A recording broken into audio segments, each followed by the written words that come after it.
Order. Question number 6, Dr. Russell Norman. Thank you, Mr. Speaker. My question is to the Prime Minister and asks, does he stand by all his statements relating to government policy? Right Honourable Prime Minister. Mr. Speaker, yes.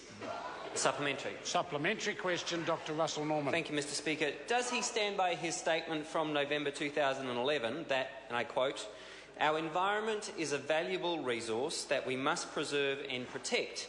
It's a big part of our quality of life and it's central to our international reputation, primary sector, tourism sector and wider economy," end quote. If so, why?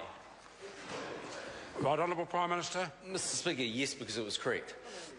Supplementary. Supplementary question, Dr. Russell Norman. Thank you, Mr. Speaker. How does he reconcile that statement, that we must protect our environment, with his decision yesterday to open up the ancient totara forests of Pureora for mineral exploitation? Right Honourable Prime Minister. Speaker, members talking about the submission around epithermal gold. That's because the belief is that there may be opportunities there, but obviously they have to be done in a sympathetic way to the environment. Supplementary. Supplementary question, Dr. Russell Norman. Thank you, Mr. Speaker.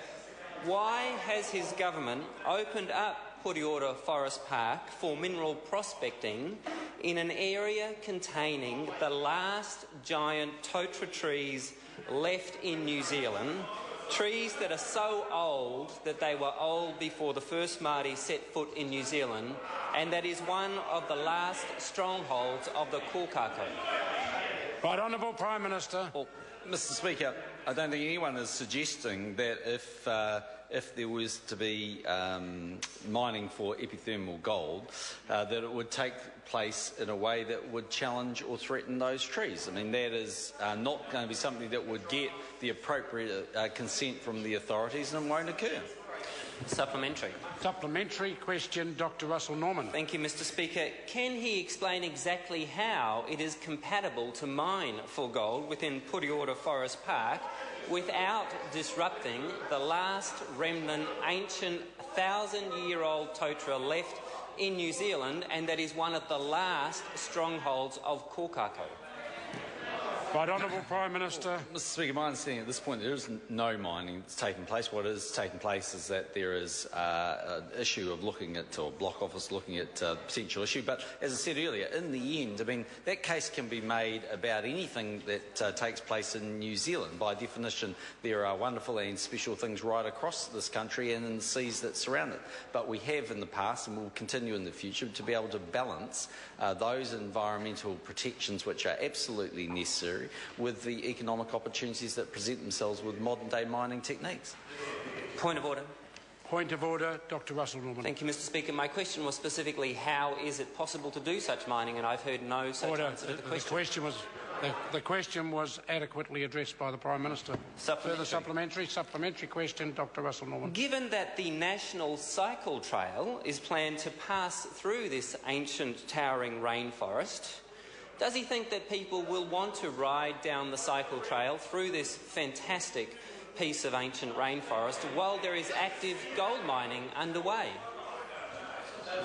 Right Honourable Prime Minister. Mr. Speaker, yes, I do actually, because depending on, of course, how that takes place, I mean, people cycle around to Shantytown on the west coast all the time, actually, to look at the old historical mining that's taken place there. And I say to the member, you know, you should be not too judgmental. From memory, one of the 100% pure ads that has been filmed, actually, or pictures that have been taken, is actually in front of an old quarry mine that was filled in. Supplementary. Supplementary question, Dr. Russell Norman. Thank you, Mr. Speaker. Will he listen to the wise words of Hone Tūwhare writing about Pureora in 1978, who said, and I quote, "Stop your raping of the land," and will he keep his drilling rigs out of Pureora? Right Honourable Prime Minister. Mr. Speaker, no. Question number 7, Louise Upson. Thank you, Mr. Speaker. My question is to the Minister of Energy and Resources and asks what recent announcements has he made about mineral exploration in the central North Island?